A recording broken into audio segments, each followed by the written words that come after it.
Shalom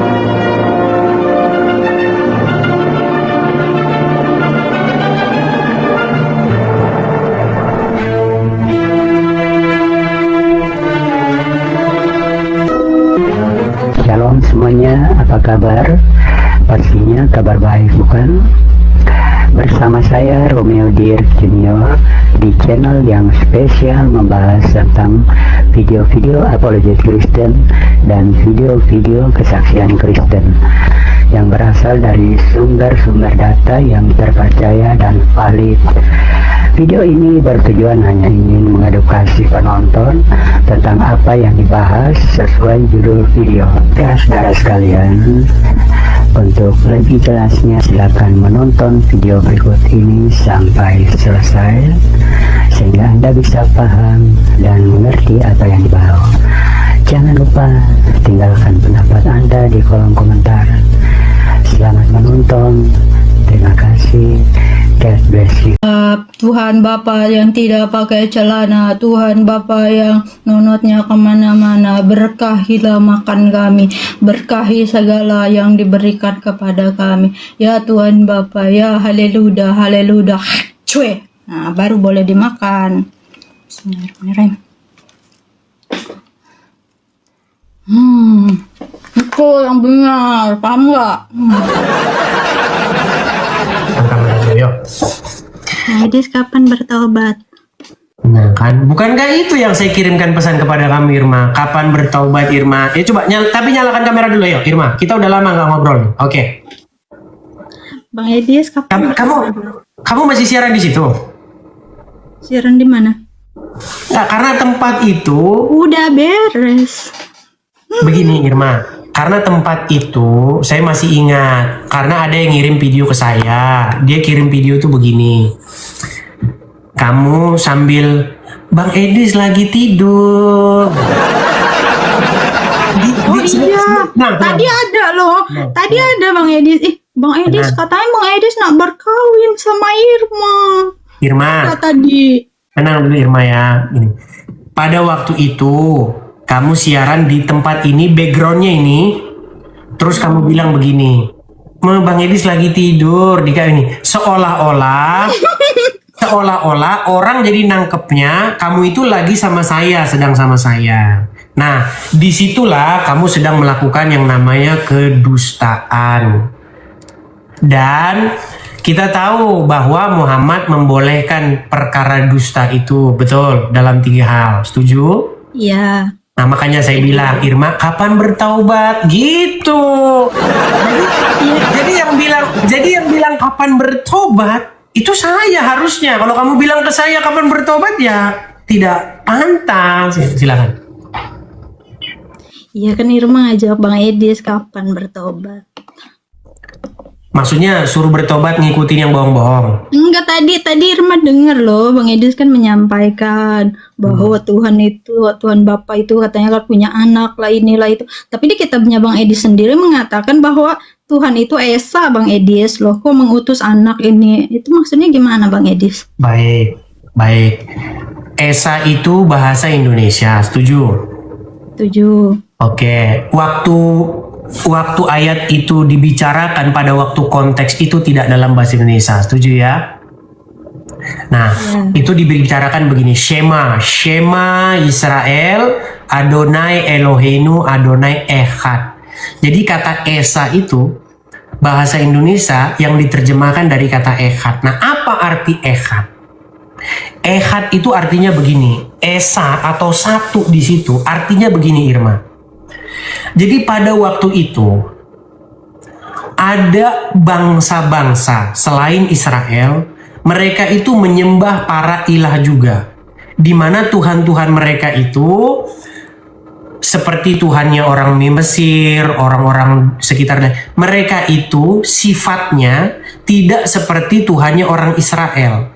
Nah, Tuhan orang Israel ini, Adonai ini atau Yahweh ini, itu Esa, satu-satunya. Dia tidak seperti Tuhan-Tuhan bangsa lain. Begitu maksudnya. Contoh. Saya kasih contoh ya. Kalau misalnya ada di Indonesia kan lagi ngetren motor NMAX. Oke.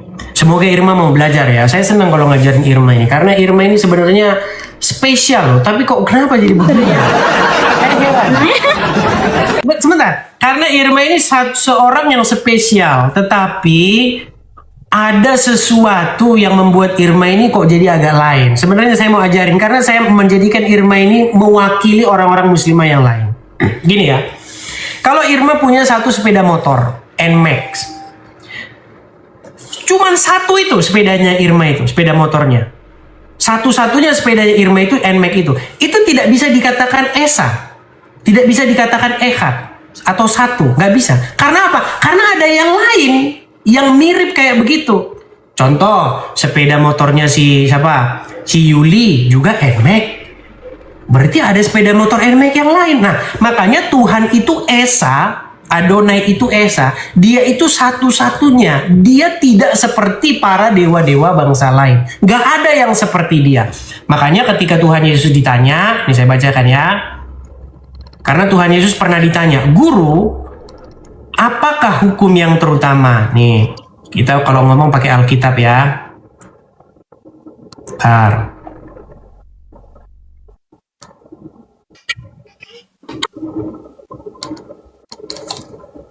Oke, saya balikkan ketika Tuhan Yesus ditanya di dalam Markus pasal yang ke-12 ya. Saya balikkan dulu kamera saya. Markus pasal yang ke-12 ayat yang ke-29. Tapi sebelum ke-29 kita baca dulu konteksnya ya. Sebelum 29 kita ke 28 dulu nih. Ya, seorang ahli Taurat yang mendengar Yesus dan orang Saduki, saya baca dari sini aja karena nggak kelihatan. Lalu seorang ahli Taurat yang mendengar Yesus dan orang-orang Saduki bersoal jawab dan tahu bahwa Yesus memberi jawab yang tepat kepada orang-orang itu. Datang kepadanya dan bertanya, perhatikan. Hukum manakah yang paling utama? Jawab Yesus.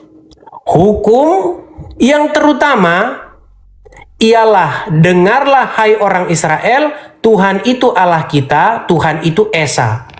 Kasihilah Tuhan Allahmu dengan segenap hatimu dan dengan segenap jiwamu dan dengan segenap akal budimu dan dengan segenap kekuatanmu. Dan hukum yang kedua ialah kasihilah sesama manusia seperti dirimu sendiri. Tidak ada hukum yang lain yang lebih utama daripada kedua hukum itu. Perhatikan ini. Lalu kata ahli Taurat itu kepada Yesus, tepat sekali Guru, benar katamu itu bahwa dia Esa dan tidak ada yang lain kecuali dia. Saya balikan lagi. Tidak ada yang lain kecuali dia. Jadi ketika kamu punya satu sepeda motor, kamu tidak bisa bilang sepeda motormu itu Esa. Kamu bisa bilang sepeda motormu satu, tapi kamu tidak bisa bilang Esa. Inilah bedanya Esa dengan satu. Kalau satu, artinya kamu cuma punya itu. Tapi kalau Esa, artinya tidak ada yang seperti yang kamu punya. Nah itu maksudnya. Udah paham atau belum paham? Kalau belum paham, saya ulangin lagi. Irma udah paham. Irma paham apa yang Bang Edi sampaikan. Cuma Irma bingungnya gini. Nah di situ kan Yesus itu kan menyuruh dia itu menyembah Tuhannya dia atau Tuhannya Yesus. Nah kenapa orang Kristen kok menyembah Yesus itu sendiri? Nah sedangkan Bang Edi saja mengatakan bahwa Bang Edis bilang Yesus itu punya Tuhan. Nah kenapa Bang Edis nih dan kawan-kawan yang lain tidak menyembah Tuhannya Yesus itu? Kenapa malah menyembahnya Yesus itu sendiri? Padahal Yesus itu mengatakan suruh menyembah dan berbakti kepada Allah itu sendiri gitu. Baik, pertanyaan yang bagus. Mantap. Jadi teman-teman, firman ini mewakili pertanyaan orang-orang muslim keseluruhan. Yesus saja menyuruh menyembah Bapa di surga, menyuruh menyembah Allah, bukan Allah ya Irma ya. Jangan salah paham. Yesus saja menyuruh menyembah Allah Bapa di surga. Kok kamu malah menyembah Yesus? Baik. Lagi-lagi Irma, kita jangan terjebak di kata menyembah ya. Ketika Yesus dicobai di padang gurun, iblis berkata, jika engkau sujud menyembah kepadaku, jika engkau menyembah kepadaku, maka semua yang ada di bumi ini akan kuberikan kepadamu. Apa kata Tuhan Yesus? Ada tertulis, ya, engkau harus menyembah Tuhan Allahmu. Dan kata-kata ini yang sering dipakai oleh orang Muslim. Jadi kita harus bahas dulu pengertian menyembah, Irma. Sebenarnya kata menyembah ini tidak tepat di sini. Saya tunjukkan ya. Sebenarnya kata di sini yang paling tepat itu adalah berbakti. Sebentar.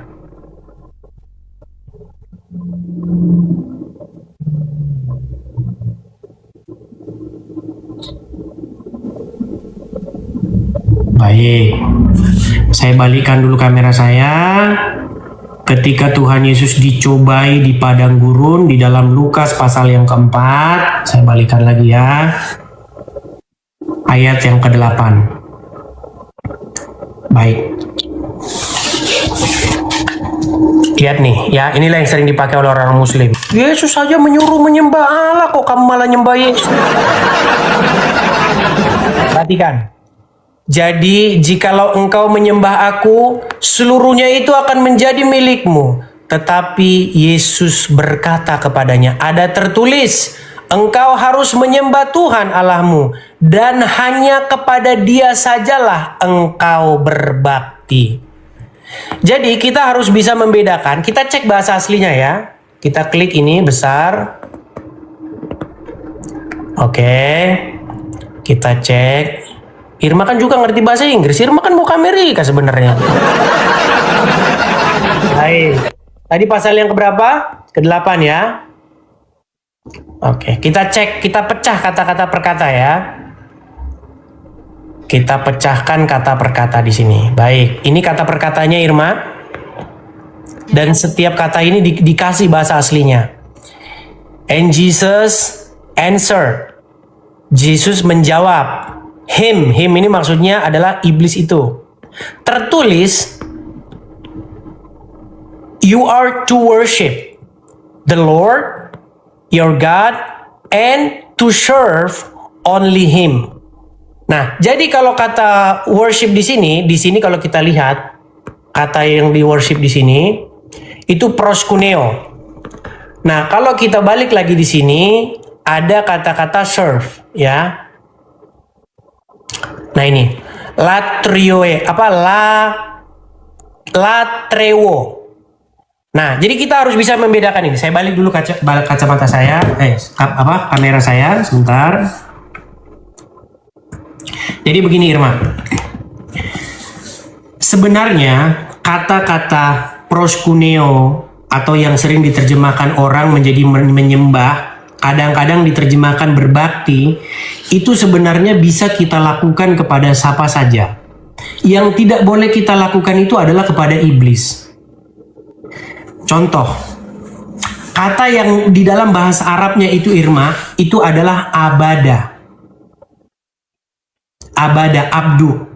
Nah, orang-orang Islam menurut Al-Quran itu diciptakan tiada lain tiada bukan hanyalah untuk berabdu, beribadah kepada Allah. Irma, selama kamu jadi orang Islam, pernah nggak kamu mendengar kata-kata beribadah kepada orang tua? Pernah. Oke. Apakah dilarang beribadah kepada orang tua? Beribadah? Enggak lah, sama orang tuanya berbakti. Nah, masalahnya ini yang jadi masalah Irma. Berbakti itu bahasa Indonesia, beribadah itu bahasa Arab. Padahal artinya sama.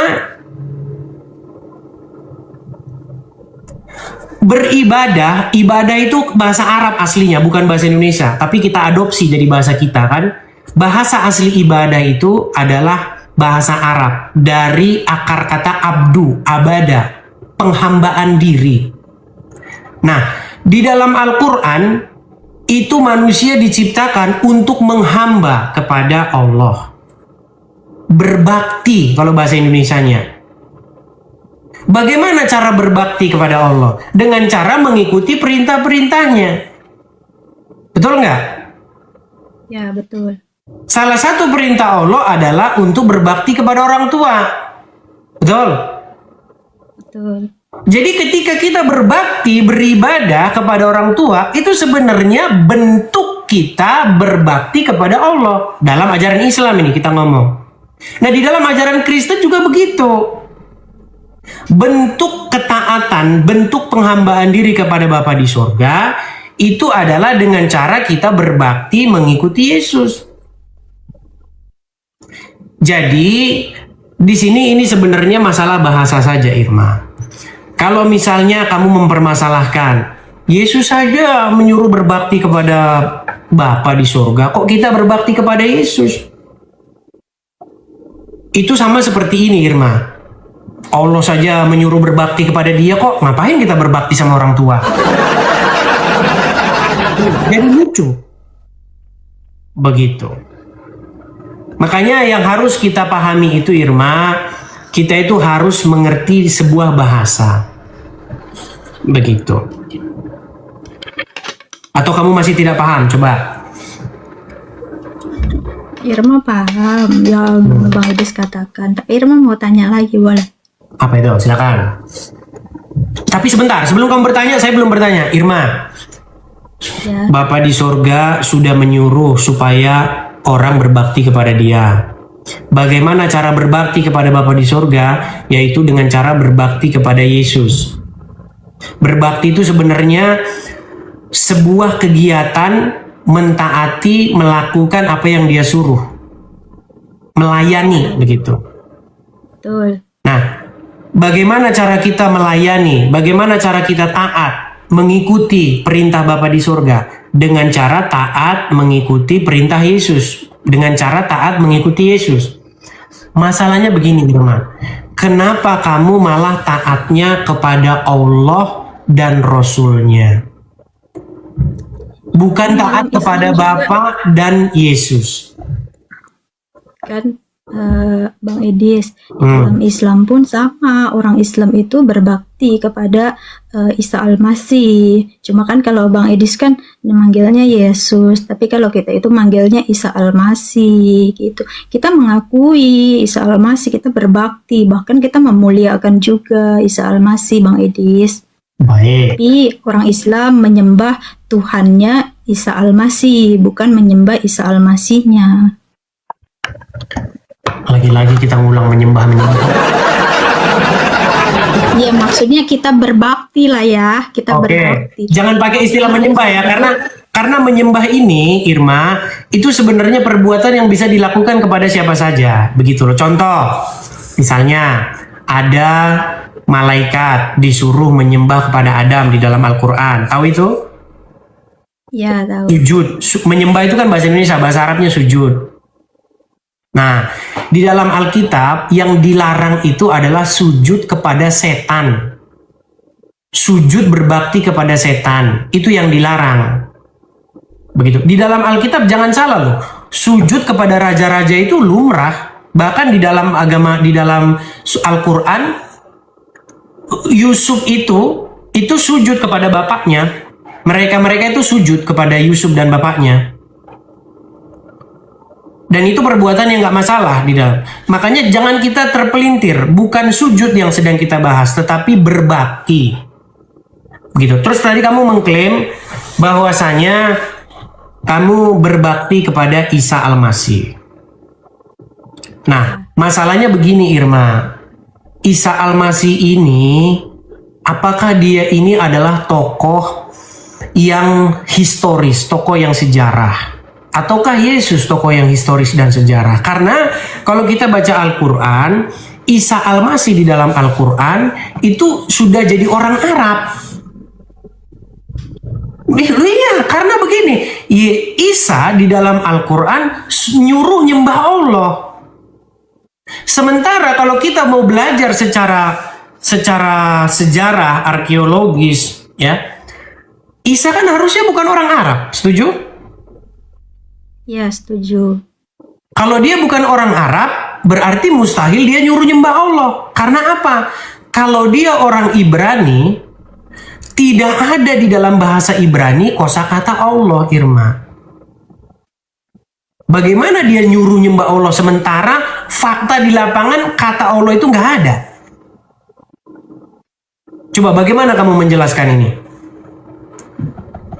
Kalau Irma, setahu Irma sih ya, dalam Islam nih ya, Isa Al-Masih itu diutus Allah untuk Bani Israel gitu ya.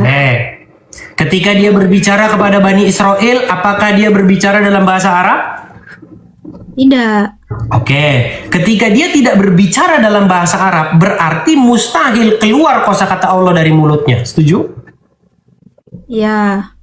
Lalu bagaimana Irma memfitnah bahwasanya Isa yang historis, Isa yang tokoh sejarah menyuruh nyembah Allah?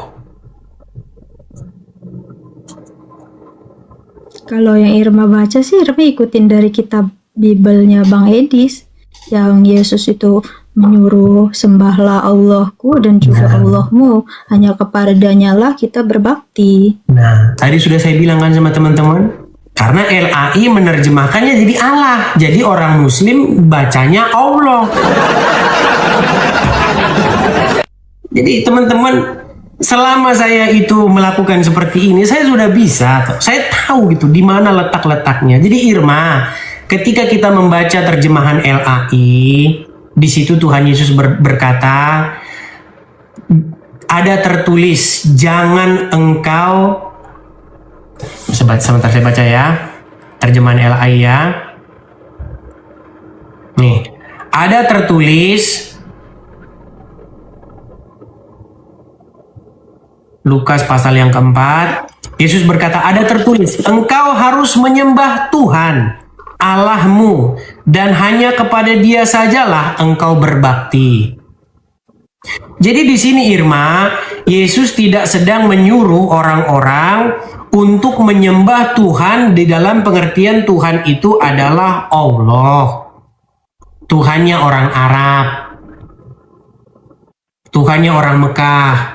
Tetapi di sini Yesus berkata kepada iblis, supaya apa? Supaya yang disembah itu adalah Tuhan. Tuhan di situ merujuk kepada Bapa di sorga. Dan hanya kepada Dia sajalah kita berbakti. Apakah Yesus berbakti kepada Bapa di sorga? Saya jawab iya. Apakah Yesus menyembah Bapa di sorga? Saya jawab iya. Oke, bentar, Irma tanya dulu. Yang dimaksud Bapak di surga nih, kalau Bang Edis manggilnya siapa? Bapak di surga atau ada Seperti Tuhan Yesus mengajari Bapa di surga, begitu. Oh, Bapak di surga. Ya. Dan itu bukan Bapak di Allah. surga berarti ada satu ya, kayak Tuhannya Yesus. Nah, terus Yesus itu Bang Edis panggil Bapak juga. Enggak. Panggil Yesus kan? Tidak.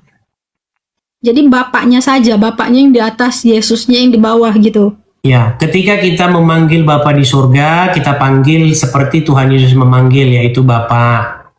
Ketika kita memanggil Yesus, kita panggil Tuhan, seperti murid-murid memanggil Yesus Tuhan. Tapi ingat Irma, bahwa murid-murid bukan orang Indonesia. Mereka tidak pernah manggil Yesus Tuhan, karena mereka bukan orang Indonesia. Mereka memanggil Yesus dengan panggilan Maran Yeshua. Atau misalnya kalau mereka itu orang Jawa, dia panggil Yesus itu Gusti. Tetapi dia panggil Bapa di surga juga Gusti, sama-sama Gusti, dipanggil sama-sama Gusti. Berarti kalau hitung kayak gitu, berarti Tuhan itu bukan Esa, Bang Edis. Berarti dua dong. Kalau Tuhan merujuk kepada siapa dulu, gitu loh. Ketika kamu katakan Tuhan, di dalam pikiranmu itu kata Tuhan tuh kamu tujukan ke siapa dulu? Kepada Bapa di surga atau kepada Yesus? Iya, kepada Bapa di surga. Ya, Dia Esa, tidak ada yang seperti Dia. Tidak ada yang menyerupai Dia. Betul. Di antara para Allah, di antara dewa-dewi, di antara sesembahan-sesembahan masyarakat, tidak ada yang seperti Dia. Berarti nggak sama lah ya. Yesus is di bawah lah. Bapak di surga adalah Bapak yang besar lah gitu ya. Tuhan Yesus berkata, Bapa yang mengutus aku lebih besar daripada aku. Yes, kamu tidak akan melihat bentuk rupanya, apalagi mendengar suaranya, ya kan? Bukan. itu dikatakan oleh Tuhan Yesus kepada orang-orang ahli-ahli Taurat dan orang-orang Farisi yang mereka tidak mendengar, yang mereka tidak melihat bagaimana Bapa di surga itu berfirman. Begitu. Supaya kita tidak salah paham di sini. Nah, cuman yang jadi masalah begini, Irma. Kalau misalnya Tuhan Yesus berkata, Bapa lebih besar daripada aku. Lalu logika dari mana? Lalu kamu membuat bahwa Muhammad dan Allah itu harus diikuti. Kalau Irma kan tidak hidup sejaman ya. Tidak hidup sejaman dengan Yesus ataupun dengan Nabi Muhammad kan. Otomatis kita di sekarang ini kita mengenal itu dari tulisan. Ya kan? Ya nggak Bang Edis? Betul. Nah, banyak Irma itu tahu gitu tentang Islam itu hal yang tidak ada di zaman itu tapi dibuktikan di zaman sekarang. Bang Edis. Bukan, maksudnya begini loh. Sebelum kita membahas nanti kamu membahas keajaiban Al-Quran, mujizat Al-Quran, kita bukan bahas itu. Gini loh. Kan intinya Alkitab mengajarkan untuk mengikuti Yesus. Betul? Yes. Oke. Kemudian ulama-ulamamu, saya tidak bilang Al-Quran, tapi ulama-ulamamu. Karena Al-Quran tuh nyuruh ngikut Yesus juga. Ulama-ulamamu menyuruh mengikuti Muhammad. Setuju? Kalau Irma kan orang Islam, Irma tidak berpatokan dengan ulama, tapi Irma berpatokan kepada Al-Quran dan hadis. Masalah ulama tuh, Irma nggak berpatokan kepada ulama. Baik, apakah kamu tidak mau mengikuti Nabi Muhammad karena perintah Allah, bukan perintah ulama. Di dalam Al-Quran, Irma, tidak pernah ada di dalam Al-Quran itu perintah untuk ngikutin Muhammad.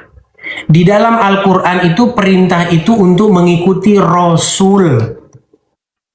Apakah kamu percaya bahwa Isa itu Rasul? Percaya. Di dalam Alkitab, Yesus juga seorang Rasul. Tahu? Banyak orang Kristen ini nggak mau. Yesus bukan Rasul katanya. Di dalam Alkitab, Yesus seorang Rasul. Tahu?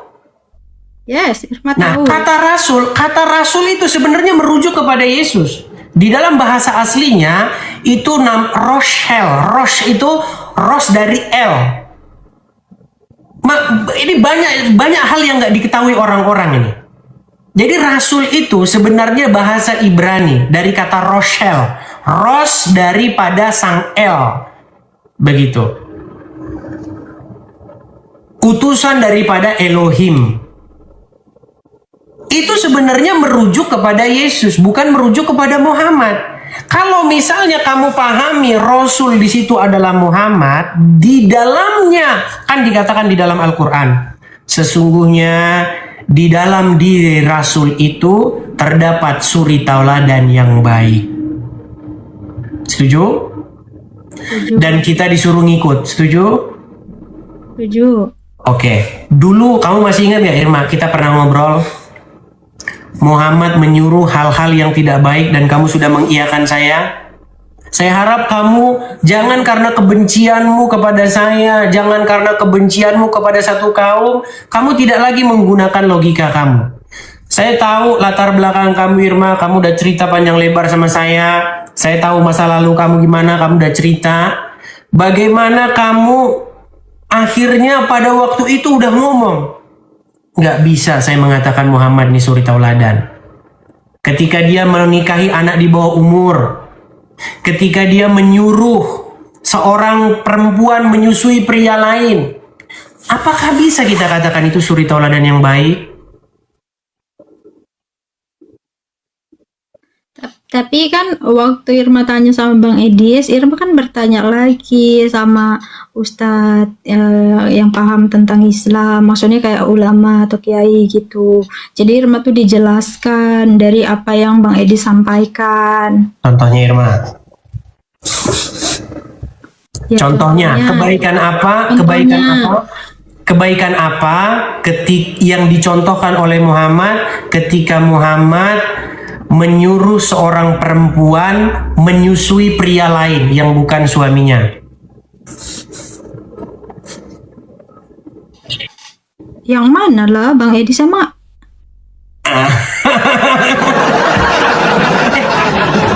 Jangan dijeda, Irma. Irma, jangan melihat Google.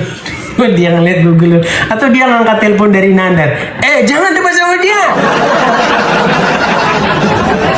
Ayo Irma, jangan lari loh. Tangan saya di sini ya teman-teman ya. Irma, nanti kalau apa namanya, kamu terpental, saya tidak menurunkan kamu ya. Tangan saya bikin di belakang. Halo teman-teman ya. Bukan saya yang mau nendang dia ya. Dia kabur.